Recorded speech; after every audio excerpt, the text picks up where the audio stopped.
Hello ladies and gentlemen, welcome back to yet another crypto video. As always, it is Nick here, back with your daily crypto content. Today we're going to be discussing some Hedera and Hbar news. It's no secret that I am a massive Hbar holder. I pretty much believe in this project beyond what most people do. I see a lot of people kind of getting skeptical on the price. It's in a downward trend, whatever.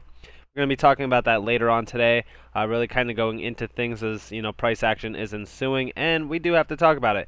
But first and foremost, I do want to talk more about Hbar and Hedera and pretty much the overall consensus of the project. And we're going to talk about that here in a second. I do just want to ask if you guys are an Hbar holder or if you guys do believe in Hedera. Comment down below why, and also what year do you plan on holding until, and when will you sell, I should say, as well. So let's first and foremost talk about this tweet that I tweeted out today, and it's saying some individuals don't realize how much money is truly moving over the Hedera network fueled by Hbar. And we've discussed this multiple times as well when we talk about, Hedera being fueled by Hbar. That's pretty much how Hbar increases in value. A lot of people say, well, the fees are so low, so how does the value go up? Listen, the fee is not that big of a deal to think about when there's going to be trillions of dollars moved over the Hedera network. I've talked about if they could, just get a small piece of the pie from Swift. Swift is $5 trillion a day. I do believe at some point in time it's going to rally Visa and MasterCard and pretty much, disrupt the entire credit card scene as well. That is a massive market. But we've also discussed multiple connections to pretty much every other sector. Even, shout out to Stone Gecko for this tweet here. He's saying, 4 current GC members in the finance sector. There are 17 others too. FIS, $75 billion in transactions. Shinhan Bank, 187 trillion South Korean won transactions. Standard Bank, 9.1 million customers in 20 countries. Eftpos, 6 million transactions a day. And when we look at these numbers, it might not look that big or massive or anything like that because it's not changing the price. But $187 trillion in transactions from Shinhan Bank is massive, and that's just one governing council member. When we look at the other ones, there's a massive amount of money flowing over the network.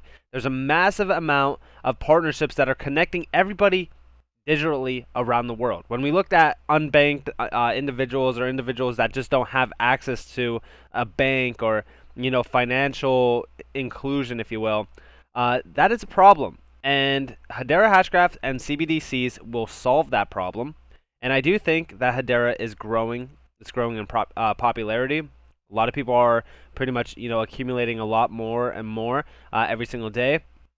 And the partnerships are there, right? There's a massive amount of partnerships, pretty much happening every week or so, if you will. We just recently seen the one with Ping. I do expect more governing council members to be released very soon. But I think for the most part, we just have to wait until the market stabilizes for price to reflect the value. And I've discussed that multiple times. But we are reaching some crucial levels in terms of support and stuff like that I called yesterday. And we'll talk more about that in another video. But I do want to also discuss Eftpos. Eftpos pretty much had this digital identity solution, Connect ID, which is now live.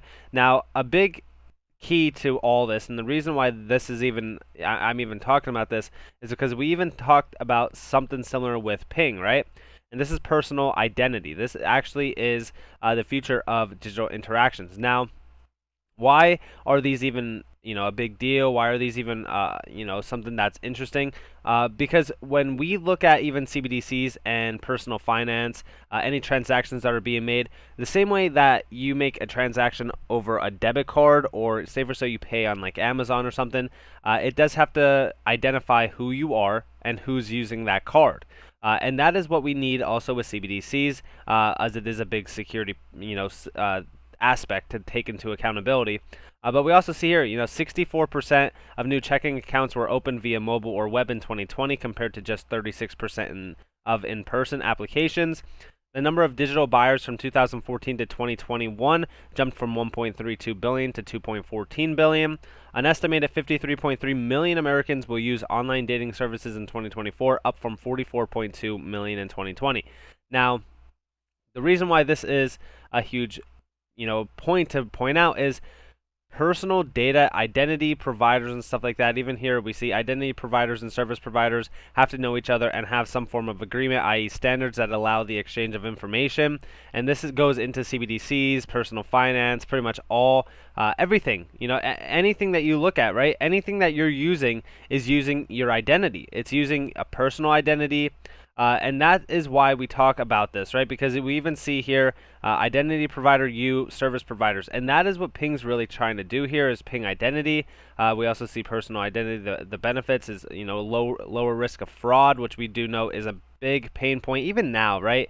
I did a giveaway of 100 Hbar yesterday. I tweeted it out, and I had multiple people changing their usernames, their at symbols on Twitter and stuff like that. And they're coming to me trying to claim the winnings as fraud.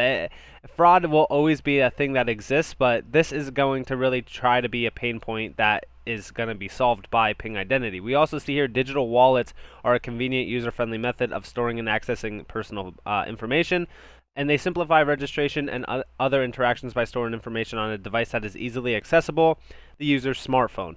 And we also know that smartphones could be easily hacked and stuff like that. But we also see here personal identity also decreases the burden of information sharing.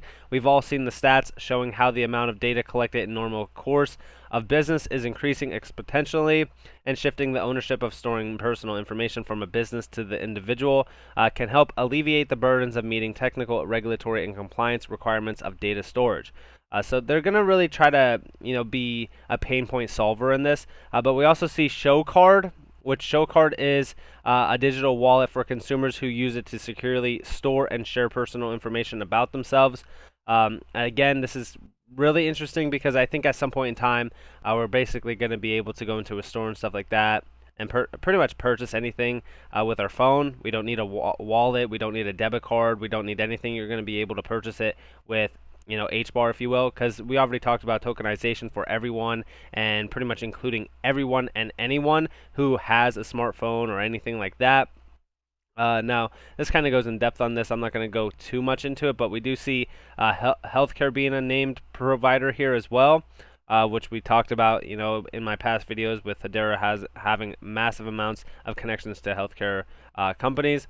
But we do see more technicals. I'm not going to read too much into this as it's not too crazy, but I do want to say right here. And we also see here the current version leverages the Hedera public ledger to cryptographically secure credential records. By managing credentials on this public ledger, we could better ensure each credential is tamper-resistant and secure, only able to be modified by the holder of its key. Which we've talked about the security of Hedera being the highest that it could possibly be with ABFT consensus. Like I said, it's only a matter of time before Hedera is pretty much utilized by most companies, especially even like blue chip stock companies, if you will. But we also see possible use cases of this: global sports club, health insurance providers, event ticketing platform, individual as verifier. So this is going to be a massive incorporation on Hedera's network, right? Because we even see here, right? We see it's talking about hospitals, healthcare organizations to understand patients' coverage, helping the verifier decide how to bill, collect, and react. And some of this stuff might not seem like it's massive on a reading scale when you look at it, but it really is when you put it into perspective how big these markets are, which we've discussed in past videos. Now, this whole, ShowCard and Ping One for individuals, which is a 3-step entity, if you will, issuer, user, and verifier, that is actually a big pain point that we even see nowadays, where we have to verify information, we have to wait forever. This pretty much will eliminate that waiting process and really kind of help secure everything. Like I said, ABFT consensus is going to be the future for a lot of security purposes. Now, I do also want to go back to Eftpos's digital identity solution, Connect ID, because this is still kind of doing that pain point idea, if you will. We do see Connect ID is collaboratively working with governments, businesses, online merchants, banks, and other identity providers with the view to building identity into our national payments infrastructure, as well as other commercial applications for all Australians and Australian businesses. This is actually huge, especially when we talk about the idea of what I was pretty much talking about in the ping identity aspect, where we do need something that really identifies verification for payments and stuff like that. This will help really kind of limit that, or I should say improve it overall, because we even see here, right, when founder and CEO of SecureKey said he was thrilled its technology was being integrated by Eftpos to power its Connect ID service in Australia, because we even see here in Australia there's a real need to facilitate identity verification methods, to help reduce the instances of fraud and identity theft and improve digital trust between customers and vendors. I think that, you know, fraud and identity theft is a big pain point market. I see commercials for it all the time, especially with like, Social Security and stuff like that. When we talk about stuff like that, a lot of people are very scared to put their information out online. I know a ton of people, even when I was growing up, a lot of my grandparents and stuff like that, it's usually the older generation, is very afraid to put their information on anything. Even when you sign up for like a Coinbase wallet or like Binance wallet, and you tell somebody, hey, you got to put your Social Security on there, they're kind of just scared to. They're very worried about it, which I understand. This will actually help alleviate those worrisome ideas that a lot of people have when it does come to putting that information out there, which I could definitely see being a big pain point market to really kind of capitalize on. But we already know Eftpos isn't only doing this, they are pretty much a transaction ledger technology, if you will, as well, that is doing a ton of transactions, over 6 million a day in Australia. So this is actually very cool. So is this ping identity sort of idea that they have going on here. That is very cool as well. It's going to really incorporate a lot of that, alleviate a lot of stress that you have with putting information out there. But this is also going to, kill a lot of ideas of, waiting forever to confirm something. You even see here a user scans a QR code to share whatever current verified information they wish to disclose to the verifier. So, say for so you go to the hospital, they want to verify who you are. You scan a QR code, all your information's there, and it's instant, right? So this would actually be very, very cool for a lot of markets, especially healthcare. Even mentioned down here, healthcare, global sports clubs as well. We see, the sports club has access to player data and can confirm identities as players show up to fields to prevent fraudulent player substitution during games. We even see event ticketing for like, concerts and stuff like that.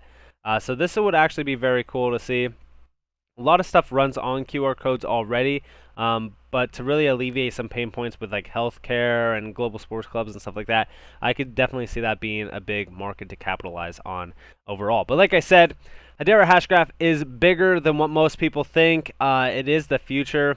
I believe fully that a lot of things will run on Hedera Hashgraph. I could see, possibly Ripple being a governing council at some point in time, because, hey, we already know Hbar is outscaling a lot of these assets, including XRP. But I don't know if that would be logical to think about. I just think that that would be funny if we did see it. But let me know what you guys think down in the comments below. As always, I hope that you all enjoyed this video. If you guys did, definitely leave a like, subscribe, turn notifications on. If you guys do want more giveaways and stuff like that, you guys could always follow me on Twitter at NCashOfficial. You guys could also join the free Discord down in the description below. I do give away Hedera, Hbar, and pretty much everything, XRP, stuff like that. I will be doing giveaways a lot more on both of those platforms as well as YouTube, so definitely check those out if you guys do want more free giveaways. But nonetheless, I hope that you all have a beautiful day or a beautiful night wherever you guys are in this beautiful world. This has been Nick. Peace out.